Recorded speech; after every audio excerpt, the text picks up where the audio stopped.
it chapter by chapter, one bite at a time. So many adventures and mountains we can climb. Take it word for word, line by line, one bite at a time.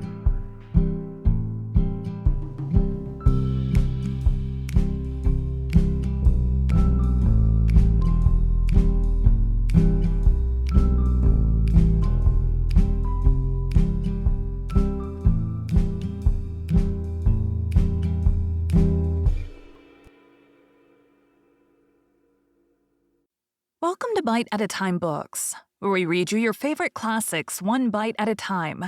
My name is Bree Carlile, and I love to read, and wanted to share my passion with listeners like you. If you want to know what's coming next and vote on upcoming books, sign up for our newsletter at biteatatimebooks.com. You'll also find our new t-shirts in the shop, including podcast shirts and quote shirts from your favorite classic novels.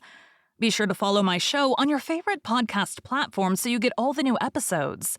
You can find most of our links in the show notes, but also our website, biteatatimebooks.com, includes all of the links for our show, including to our Patreon to support the show, and YouTube, where we have special behind the narration of the episodes. We're part of the Bite at a Time Books Productions Network. If you'd also like to hear what inspired your favorite classic authors to write their novels, and what was going on in the world at the time, check out the Bite at a Time Books Behind the Story podcast, wherever you listen to podcasts.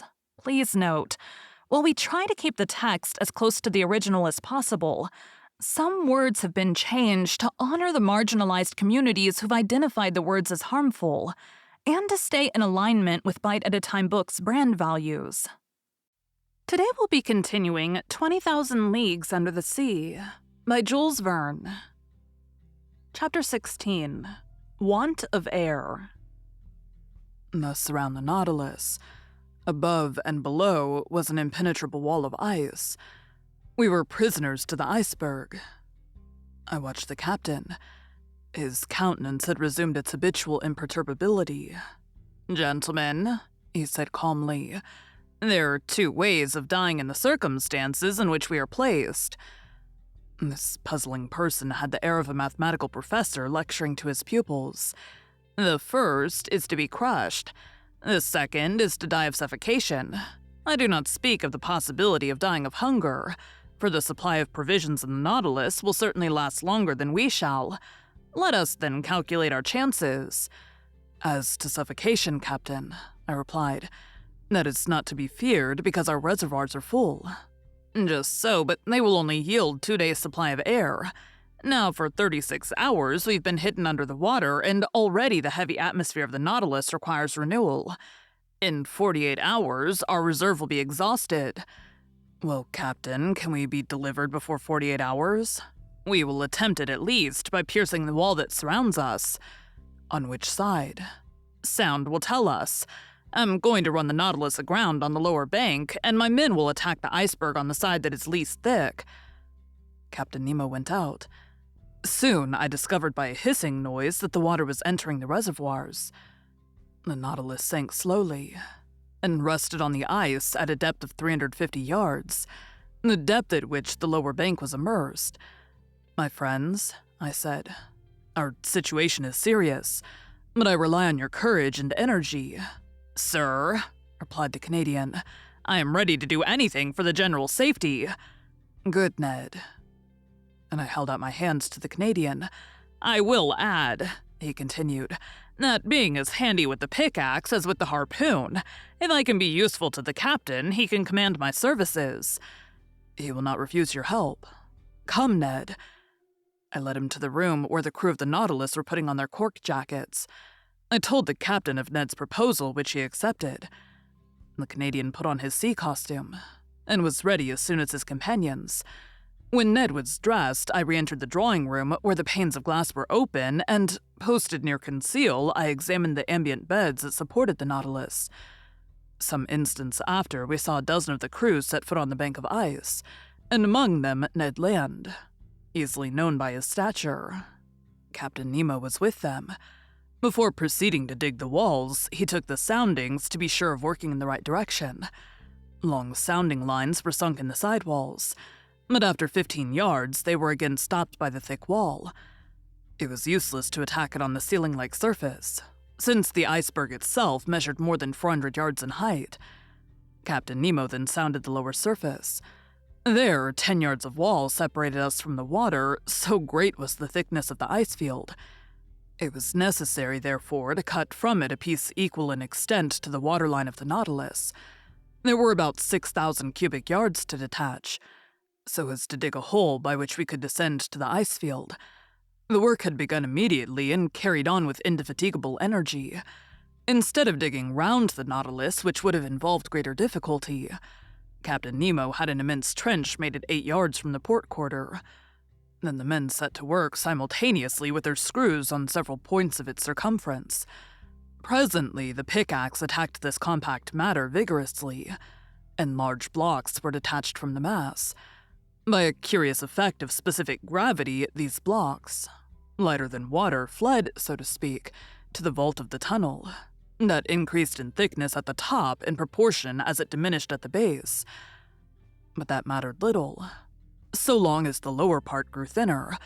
After 2 hours' hard work, Ned Land came in exhausted. He and his comrades were replaced by new workers, whom Conseil and I joined. The second lieutenant of the Nautilus superintended us. The water seemed singularly cold, but I soon got warm handling the pickaxe. My movements were free enough, although they were made under a pressure of 30 atmospheres. When I re-entered after working 2 hours to take some food and rest, I found a perceptible difference between the pure fluid with which the Roqueyrol engine supplied me and the atmosphere of the Nautilus, already charged with carbonic acid. The air had not been renewed for 48 hours, and its vivifying qualities were considerably enfeebled. However, after a lapse of 12 hours, we had only raised a block of ice 1 yard thick on the marked surface, which was about 600 cubic yards. Reckoning that it took 12 hours to accomplish this much, it would take 5 nights and 4 days to bring this enterprise to a satisfactory conclusion. 5 nights and 4 days, and we have only air enough for 2 days in the reservoirs. Without taking into account, said Ned, that even if we get out of this infernal prison, we shall also be imprisoned under the iceberg, shut out from all possible communication with the atmosphere. True enough. Who could then foresee the minimum of time necessary for our deliverance? We might be suffocated before the Nautilus could regain the surface of the waves. Was it destined to perish in this ice tomb, with all those it enclosed? The situation was terrible, but everyone had looked the danger in the face, and each was determined to do his duty to the last. As I expected, during the night, a new block a yard square was carried away, and still further sank the immense hollow. But in the morning, when dressed in my cork jacket, I traversed the slushy mass at a temperature of 6 or 7 degrees below zero. I remarked that the sidewalls were gradually closing in. The beds of water farthest from the trench that were not warmed by the men's work showed a tendency to solidification. In presence of this new and imminent danger, what would become of our chances of safety, and how hinder the solidification of this liquid medium that would burst the partitions of the Nautilus like glass? I did not tell my companions of this new danger. What was the good of damping the energy they displayed in the painful work of escape? But when I went on board again, I told Captain Nemo of this grave complication. "I know it," he said, in that calm tone which could counteract the most terrible apprehensions. "It is one danger more, but I see no way of escaping it. The only chance of safety is to go quicker than solidification. We must be beforehand with it, that is all." On this day for several hours, I used my pickaxe vigorously. The work kept me up. Besides, to work was to quit the Nautilus and breathe directly the pure air drawn from the reservoirs and supplied by our apparatus, and to quit the impoverished and vitiated atmosphere. Towards evening, the trench was dug 1 yard deeper. When I returned on board, I was nearly suffocated by the carbonic acid with which the air was filled. If we had only the chemical means to drive away this deleterious gas. We had plenty of oxygen. All this water contained a considerable quantity, and by dissolving it with our powerful piles, it would restore the vivifying fluid. I had thought well over it, but of what good was that? since the carbonic acid produced by our respiration had invaded every part of the vessel. To absorb it, it was necessary to fill some jars with caustic potash, and to shake them incessantly. Now the substance was wanting on board, and nothing could replace it. On that evening, Captain Nemo ought to open the tops of his reservoirs and let some pure air into the interior of the Nautilus. Without this precaution, we could not get rid of the sense of suffocation. The next day, March 26th, I resumed my miner's work in beginning the 5th yard. The side walls and the lower surface of the iceberg thickened visibly. It was evident that they would meet before the Nautilus was able to disengage itself. Despair seized me for an instant. My pickaxe nearly fell from my hands. What was the good of digging if I must be suffocated, crushed by the water that was turning into stone? A punishment that the Frosty of the Savages even would not have invented. Just then, Captain Nemo passed near me. I touched his hand and showed him the walls of our prison. The wall to port had advanced to at least 4 yards from the hull of the Nautilus. The captain understood me and signed me to follow him. We went on board. I took off my cork jacket and accompanied him into the drawing room.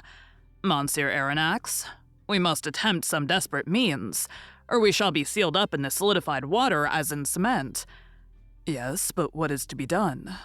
If my Nautilus were strong enough to bear this pressure without being crushed. Well, I asked, not catching the captain's idea. Do you not understand, he replied, that this congelation of water will help us? Do you not see that by its solidification it would burst through this field of ice that imprisons us, as when it freezes it bursts the hardest stones? Do you not perceive that it would be an agent of safety instead of destruction? Yes, Captain, perhaps. But whatever resistance to crushing the Nautilus possesses, it could not support this terrible pressure, and would be flattened like an iron plate. I know it, sir. Therefore, we must not reckon on the aid of nature, but on our own exertions. We must stop this solidification. Not only will the side walls be pressed together, but there is not 10 feet of water before or behind the Nautilus. The congelation gains on us on all sides. How long will the air in the reservoirs last for us to breathe on board? The captain looked in my face. After tomorrow, they'll be empty. A cold sweat came over me. However, ought I to have been astonished at the answer? On March 22nd, the Nautilus was in the open polar seas. We were at 26 degrees. For 5 days, we had lived on the reserve on board, and what was left of the respirable air must be kept for the workers. Even now, as I write, my recollection is still so vivid that an involuntary terror seizes me, and my lungs seem to be without air. Meanwhile, Captain Nemo reflected silently, and evidently an idea had struck him, but he seemed to reject it. At last, these words escaped his lips. "Boiling water," he muttered. "Boiling water?" I cried. "Yes, sir, we are enclosed in a space that is relatively confined. Would not jets of boiling water, constantly injected by the pumps, raise the temperature in this part and stay the congelation?" "Let us try it," I said resolutely. "Let us try it, Professor." The thermometer then stood at 7 degrees outside. Captain Nemo took me to the galleys, where the vast desaltory machines stood that furnished the drinkable water by evaporation. They filled these with water, and all the electric heat from the piles was thrown through the worms bathed in the liquid. In a few minutes, this water reached 100 degrees. It was directed towards the pumps, while fresh water replaced it in proportion. The heat developed by the troughs was such that cold water, drawn up from the sea after only having gone through the machines, came boiling into the body of the pump. The injection was begun. And 3 hours after the thermometer marked 6 degrees below zero outside, 1 degree was gained. 2 hours later, the thermometer only marked 4 degrees. "We shall succeed," I said to the captain, after having anxiously watched the result of the operation. "I think," he answered, "that we shall not be crushed. We have no more suffocation to fear." During the night, the temperature of the water rose to 1 degree below zero. The injections could not carry it to a higher point, but as the congelation of the seawater produces at least 2 degrees, I was at least reassured against the dangers of solidification. The next day, March 27th, 6 yards of ice had been cleared, 12 feet only remaining to be cleared away. There was yet 48 hours' work. The air could not be renewed in the interior of the Nautilus, and this day would make it worse. An intolerable weight oppressed me. Towards 3 o'clock in the evening, this feeling rose to a violent degree. Yawns dislocated my jaws. My lungs panted as they inhaled this burning fluid, which became rarefied more and more. A moral torpor took hold of me. I was powerless, almost unconscious. My brave Conceal, though exhibiting the same symptoms and suffering in the same manner, never left me. He took my hand and encouraged me, and I heard him murmur, "Oh, if I could only not breathe so as to leave more air for my master." Tears came into my eyes on hearing him speak thus. If our situation to all was intolerable in the interior, with what haste and gladness would we put on our cork jackets to work in our turn? Pickaxes sounded on the frozen ice beds. Our arms ached. The skin was torn off our hands. But what were these fatigues? What did the wounds matter? Vital air came to the lungs. We breathed. We breathed. All this time, no one prolonged his voluntary task beyond the prescribed time. His task accomplished, each one handed in turn to his panting companions the apparatus that supplied him with life. Captain Nemo set the example, and submitted first to this severe discipline. When the time came, he gave up his apparatus to another and returned to the vitiated air on board, calm, unflinching, unmurmuring. On that day, the ordinary work was accomplished with unusual vigor. Only 2 yards remained to be raised from the surface. 2 yards only separated us from the open sea. But the reservoirs were nearly emptied of air. The little that remained ought to be kept for the workers, not a particle for the Nautilus. When I went back on board, I was half suffocated. What a night. I know not how to describe it. The next day, my breathing was oppressed. Dizziness accompanied the pain in my head and made me like a drunken man. My companions showed the same symptoms. Some of the crew had rattling in the throat. On that day, the 6th of our imprisonment, Captain Nemo, finding the pickaxe work too slowly, resolved to crush the ice bed that still separated us from the liquid sheet. This man's coolness and energy never forsook him. He subdued his physical pains by moral force. By his orders, the vessel was lightened. That is to say, raised from the ice bed by a change of specific gravity. When it floated, they towed it so as to bring it above the immense trench made on the level of the waterline. Then, filling his reservoirs of water, he descended and shut himself up in the hole. Just then, all the crew came on board, and the double door of communication was shut. The Nautilus then rested on the bed of ice, which was not 1 yard thick, and which the sounding leads had perforated in 1,000 places. The taps of the reservoirs were then opened, and 100 cubic yards of water was let in, increasing the weight of the Nautilus to 1,800 tons. We waited. We listened, forgetting our sufferings and hope. Our safety depended on this last chance. Notwithstanding the buzzing in my head, I soon heard the humming sound under the hull of the Nautilus. The ice cracked with a singular noise, like tearing paper, and the Nautilus sank. "We are off," murmured Conceal in my ear. I could not answer him. I seized his hand and pressed it convulsively. All at once, carried away by its frightful overcharge, the Nautilus sank like a bullet under the waters. That is to say, it fell as if it was in a vacuum. Then all the electric force was put on the pumps, that soon began to let the water out of the reservoirs. After some minutes, our fall was stopped. Soon, too, the manometer indicated an ascending movement. The screw, going at full speed, made the iron hull tremble to its very bolts, and drew us towards the north.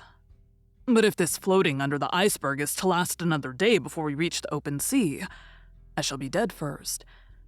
Half stretched upon a divan in the library, I was suffocating. My face was purple, my lips blue, my faculties suspended. I neither saw nor heard. All notion of time had gone from my mind. My muscles could not contract. I do not know how many hours passed thus, but I was conscious of the agony that was coming over me. I felt as if I was going to die. Suddenly I came to. Some breaths of air penetrated my lungs. Had we risen to the surface of the waves? Were we free of the iceberg? No. Ned and Conseil, my two brave friends, were sacrificing themselves to save me. Some particles of air still remained at the bottom of one apparatus. Instead of using it, they had kept it for me. And while they were being suffocated, they gave me life, drop by drop. I wanted to push back the thing. They held my hands, and for some moments I breathed freely. I looked at the clock. It was 11 in the morning. It ought to be the 28th of March. The Nautilus went at a frightful pace, 40 miles an hour. It literally tore through the water. Where was Captain Nemo? Had he succumbed? Were his companions dead with him? At the moment, the manometer indicated that we were not more than 20 feet from the surface. A mere plate of ice separated us from the atmosphere. Could we not break it? Perhaps. In any case, the Nautilus was going to attempt it. I felt that it was in an oblique position, lowering the stern and raising the bows. The introduction of water had been the means of disturbing its equilibrium. Then, impelled by its powerful screw, it attacked the ice field from beneath like a formidable battering ram. It broke it by backing and then rushing forward against the field, which gradually gave way and at last, dashing suddenly against it, shot forwards on the ice field, like crushed beneath its weight. The panel was opened, one might say torn off, and the pure air came in abundance to all parts of the Nautilus. Thank you for joining Bite at a Time Books today, while we read a bite of one of your favorite classics. Again, my name is Bree Carlile, and I hope you come back tomorrow for the next bite of 20,000 Leagues Under the Sea. Don't forget to sign up for our newsletter at biteatatimebooks.com and check out the shop. You can check out the show notes or our website, biteatatimebooks.com, for the rest of the links for our show. We'd love to hear from you on social media as well.